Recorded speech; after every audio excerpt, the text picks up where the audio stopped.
ఇక్కడ ఈ సమావేశం యొక్క ముఖ్య ఉద్దేశం నిన్న బీఆర్ఎస్ పార్టీ ఏదైతే వాళ్ళ ఆఫీస్ ఉందో హైదరాబాద్లో ఆ ఆఫీసులో పిల్లుట్ల రఘు గారు హుజూర్నగర్ కాన్స్టిట్యూన్సీకి చెందిన వ్యక్తి వారు బీఆర్ఎస్ పార్టీలో చేరే సందర్భంగా అక్కడ వివిధ నాయకులు ప్రసంగించినప్పుడు అందులో ఒంటెద్దు నరసింహారెడ్డి గారు అనంతారం విలేజ్ పెన్పాడ్ మండలం సంబంధించిన వ్యక్తి మా మంత్రి గారైన గౌరవనీయులు ఉత్తమ్ కుమార్ రెడ్డి గారి గురించి చాలా దుర్మార్గంగా మాట్లాడినాడు.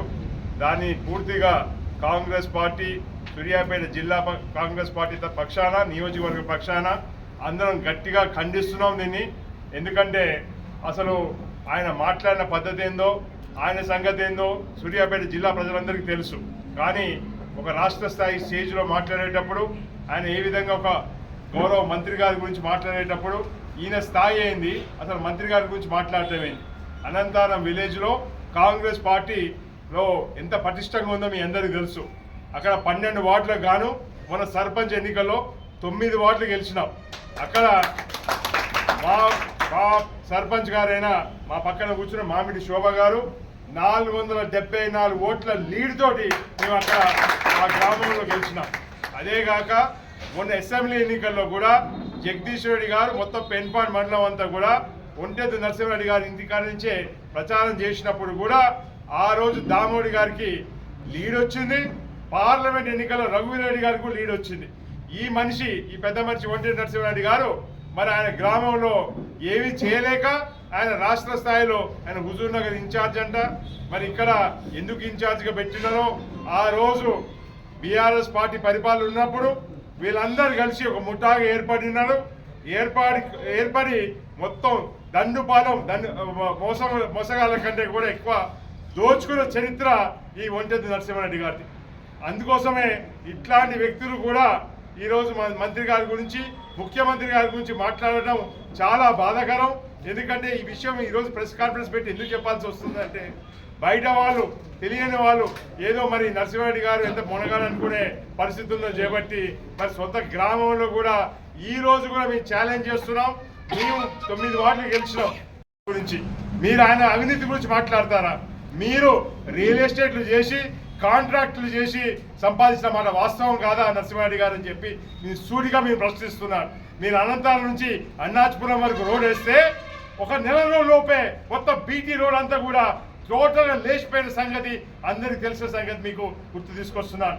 ఇక్కడ సూర్యాపేటలో రియల్ ఎస్టేట్ వ్యాపారం చేస్తూ మీరు ఇక్కడ మన సద్దల చెరువు పైన ఉన్న ల్యాండ్లో ఆ రోజు ఇరిగేషన్ శాఖ మీకు ఎన్ఓసి ఇవ్వకపోతే వారిని ట్రాన్స్ఫర్ చేసిన చరిత్ర నరసింహారెడ్డి గారి సందర్భంగా తెలియజేస్తున్నాను. ఏదేమైనా కానీ ఒక స్థాయిని మించి మాట్లాడడం సబబు కాదు. ఎవరైతే మాట్లాడినా వారి గురించి ఈరోజు మాట్లాడుతున్నాను. ఖచ్చితంగా పార్టీ పక్షాన ఈరోజు వారి మీద క్రిమినల్ కేసులు పెడతాం, డిఫెమేషన్ కేసులు పెడతాం.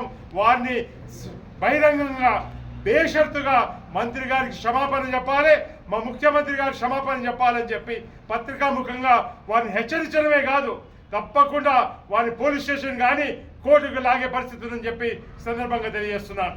అందుకోసమే ఒళ్ళు దగ్గర పెట్టుకొని మాట్లాడాలి. మీరు ఏ స్థాయిలో ఉన్నారో గుర్తించుకొని మాట్లాడాలి. నోరు ఉంది కదా అని చెప్పి నోరు పారేసుకుంటే మాత్రం ఇక్కడ కాంగ్రెస్ పార్టీ నాయకులం కార్యకర్తలం రేపు అవసరమైతే రోడ్డు మీద ఈడ్చి కొట్టాల్సిన పరిస్థితి ఉంటుందని చెప్పి హెచ్చరిస్తున్నాను. నేను అందుకోసం గుర్తుపెట్టుకోవాలి, మీ చరిత్ర ఎందుకు గుర్తుపెట్టుకోవాలి. మీరు అవినీతి పరులు, దోచుకున్నది మీరు. మా మంత్రి గారి మీద కానీ ముఖ్యమంత్రి గారి మీద కానీ ఎక్కడ కూడా మచ్చలేని నాయకులు.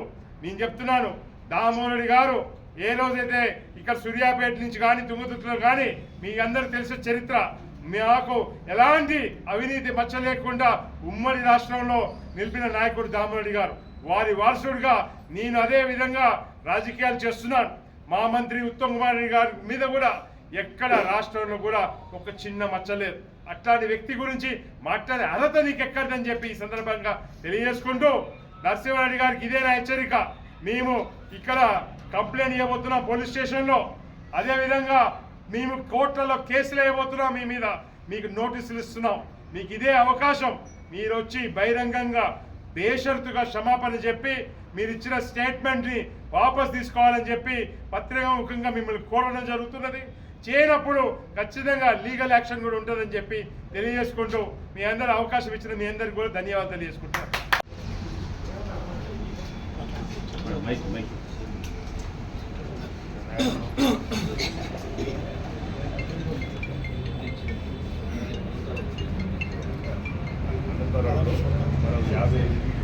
హుజూర్నగర్ నియోజకవర్గంలో పెళ్ళుట్ల రఘు అనే వ్యక్తి ఉన్నాడు. ఆయన ఏ పార్టీకి చెందిన వ్యక్తి. ఆయనను టీఆర్ఎస్ పార్టీలో జాయిన్ చేసుకునే దాంట్లో భాగంగా హైదరాబాద్లో వాళ్ళ బీఆర్ఎస్ భవన్లో ఏదో 10 మంది 20 మంది పిలిచి జాయిన్ చేయించుకున్నారు. ఎవరైనా జాయిన్ చేసుకుని మాకు అభ్యంతరం లేదు. కానీ జాయిన్ చేయించుకునే సమయంలో ఆ స్టేజ్ మీద ఉన్న వాళ్ళల్లో ఏమాత్రం స్థాయి లేనటువంటి వ్యక్తి ఒంటెద్ది నరసింహారెడ్డి అని, ఆయన సూర్యాపేట నియోజకవర్గానికి చెందినటువంటి వ్యక్తి, జనాలు కూడా ఎక్కువ పరిచయం లేనటువంటి వ్యక్తి. హుజూర్నగర్లో టీఆర్ఎస్కు ఎవరు గతి లేక అతి లేక ఈయన ఇక్కడి నుంచి తీసుకుపోయి అక్కడ వలసవాదిగా పెట్టి కోఆర్డినేటర్గా చేసిన పూర్తి ఇన్ఛార్జిగా కూడా కాదు. అటువంటి ఆయన హుజూర్నగర్ నియోజకవర్గం నుంచి ఏమీ ఓనవాళ్ళు తెలియనటువంటి వ్యక్తి. ఆయన స్వగ్రామంలో కూడా ఒక వార్డు మెంబర్ కూడా గెలవలేనటువంటి వ్యక్తి. ఇంత పెద్ద నాయకుడు, ఇన్నిసార్లు మంత్రిగా చేసినాడు, శాసనసభ్యుగా చేసినాడు, పార్లమెంట్ సభ్యుడిగా చేసినాడు, దేశానికి సేవ చేసిండు. అటువంటి ఆయన మీద విమర్శలా? సిగ్గు శర ఉండాలి ఒంటెద్ది నరసింహారెడ్డికి. ఏమనుకుంటున్నావు ఒంటెద్ది నరసింహారెడ్డి? కాంగ్రెస్ పార్టీ అంటే ఉత్తమ్ కుమార్ అంటే ఆయన చేసిన అభివృద్ధి కనిపించట్లేదా? ఆయన దుర్మార్గుడా, అవినీతిపరుడా? ఏమనుకుంటున్నా? నోటికి ఎదురుస్తే అది మాట్లాడదాం అనుకుంటున్నావా?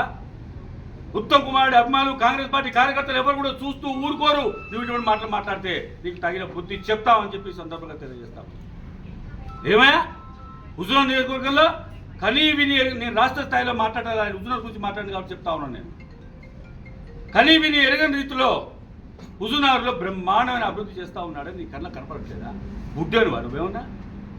రామస్వామి గుట్ట మీద 2160 సింగిల్ బెడ్రూమ్ ఇల్లు ప్రెస్టేజ్గా తీసుకొని 200 కోట్ల రూపాయలతోనే బ్రహ్మాండమైన కాలనీ తయారు చేస్తూ ఉన్నాడే. అది రేపు మా పంపిణీకి రెడీగా ఉన్నదే. నీ కళ్ళు కనపడట్లేదా టీఆర్ఎస్ నాయకులకు? అది అభివృద్ధి కాదా? దాంట్లో ఏమైనా అవినీతి జరిగిందా? నువ్వు 2160 ఇండ్లు 200 కోట్లతో దాదాపు 100 ఎకరాల్లో కడుతుంటే అది దుర్మార్గమా? దాన్ని దుర్మార్గం అని చిత్రీకరిస్తావా? ఎన్ని లిఫ్ట్ ఇరిగేషన్ స్కీమ్లు హుజూర్నగర్ కోదాడ నియోజకవర్గంలో, సూర్యాపేట నియోజకవర్గానికి కూడా మోత మండలానికి కూడా వచ్చినట్టుగా ఎన్నో రకాల లిఫ్ట్ ఇరిగేషన్ స్కీమ్ తీసుకొస్తున్నాడే. అది రైతుల కోసం కాదా? అది దుర్మార్గమా? లిఫ్ట్ ఇరిగేషన్ శాంక్షన్ చేయించి పని చేయించడం దుర్మార్గం, ఇల్లు శాంక్షన్ చేయించడం దుర్మార్గం, హుజూర్నగర్ కోదాడ నియోజకవర్గాన్ని అభివృద్ధి చేయడం దుర్మార్గమా? మీరు అసైన దుర్మార్గులు. ఈ యొక్క అవినీతిని చూసి ఓర్వలేక మేము ఎట్లా గెలవలేము, హుజూర్నగర్లో మాకు ఇక స్థానం లేదు అని చెప్పి అక్కసుతో ఆక్రోశంతో నువ్వు పోయి బీఆర్ఎస్ భవన్లో కేటీఆర్ పక్కన కూర్చొని మాట్లాడతావా? నీకు దమ్ము ధైర్యం ఉంటే హుజూర్నగర్ గురించి ప్రెస్ మీట్ పెట్టు, హుజూర్నగర్లో మాట్లాడు. ఏమనుకుంటున్నావు ఒంటెద్ది నరసింహారెడ్డి? సూర్యుని చూసి నువ్వు చంద్రుడి మీద ఉమ్మేస్తూ ఆకాశం మీద ఉమ్మేస్తే ఎవరి మీద పడుతుంది? నీ మీదే పడుతుంది. అటువంటి ఉదాత్తమైన స్వభావం గల్లోడు ఉత్తమ్ కుమార్ మీద ఒక్క అవినీతి ఆరోపణ లేదు ఈరోజు దాకా. ఎవరు కూడా ఆయన దుర్మార్గుడు అని అనలేదు. నువ్వు మాత్రమే అంటున్నావు.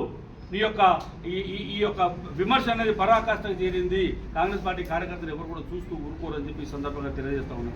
అదే హుజూర్నగర్ కోదాడ నియోజకవర్గాల్లో సూర్యాపేట నియోజకవర్గాలు ఇంటిగ్రేటెడ్ హై స్కూల్ అవుతుంది, మోడల్ స్కూల్ అవుతుంది, అగ్రికల్చర్ కాలేజ్ అవుతుంది, ప్రభుత్వ మహిళా కళాశాల అవుతుంది. ఆ కాన్స్టిట్యూన్సీలో తీసుకొచ్చినాడే ఒక మంత్రిగా ఉండి అది అభివృద్ధి కాదా? అది కళ్ళకు కనపడట్లేదా నీకు?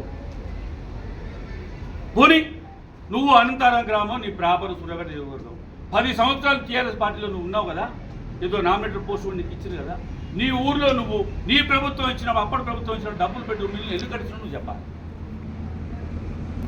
ఒక్కటంటే ఒకటైనా కట్టించిన అనంతరంలో. అదే కాంగ్రెస్ గవర్నమెంట్ వచ్చిన తర్వాత ఇప్పుడు ఇందిరామ్మ ఇండ్లు దాదాపు 45 ఇండ్లు శాంక్షన్ చేసి 55 ఇండ్లు కట్టి శాంక్షన్ చేసిన వాస్తవం కదా. మా సర్పంచ్ గారు ఇక్కడ ఉన్నారు, అడిగి తెలుస్తుంది. లేదు మీరు పోయి ఎంక్వైరీ చేసినా తెలుస్తుంది.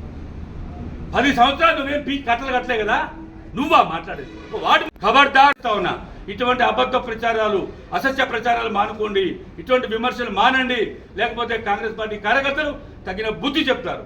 ఈ యొక్క చట్టపరంగా చెప్తాం, న్యాయపరంగా చెప్తాం, అన్ని రకాలు కూడా వాళ్ళ రోడ్ల ముందు తిరగనీయం. ఇంకోసారి కనుక ఇటువంటి మాటలు మాట్లాడతాయని చెప్పి ఈ సందర్భంగా తెలియజేస్తూ నాకు ఈ అవకాశం ఇచ్చిన మీద కూడా నమస్కారం తెలియజేస్తాం. Thank you.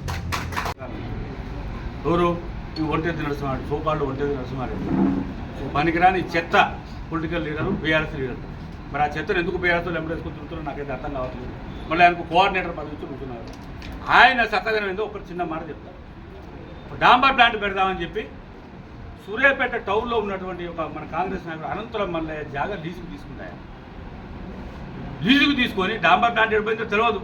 ఆ లీజు ఇవ్వకుండా తప్పించుకొని తిరుగుతుంటే లీజు ఎందుకు ఇవ్వమని చెప్పి కారు అడ్డగించి కారు కుదురుపెట్టిన సంఘటన సూర్యాపేట చరిత్రలో ప్రజలందరూ చూసి అందరికీ తెలిసిన విషయం. అటువంటి నీచమైన చరిత్ర నీది. ఉత్తమ్ కుమారుడిని పడుకుని దుర్మార్గుడు అవినీతి పరుడు అని మాట్లాడతావా? గురువిందట కింద నలిపారు కదట, అంత ఎర్ర ఉంది నేను బాగున్నా అని చెప్పి కింద విమర్శించారు. అట్లా మాట్లాడుతుందా? దయచేసి నేను చెప్తా ఉన్నా, మాట్లాడే ముందర ఎవరితో మాట్లాడుతున్నావు, ఏం మాట్లాడుతున్నావు తెలుసుకొని మాట్లాడాలి, విచక్షణతో మాట్లాడాలి, చదువుకున్నోని చదువుకున్నట్టు మాట్లాడాలి. ఇటువంటి విమర్శలు మానుకోవాలని చెప్పి ఇతో చెప్తా.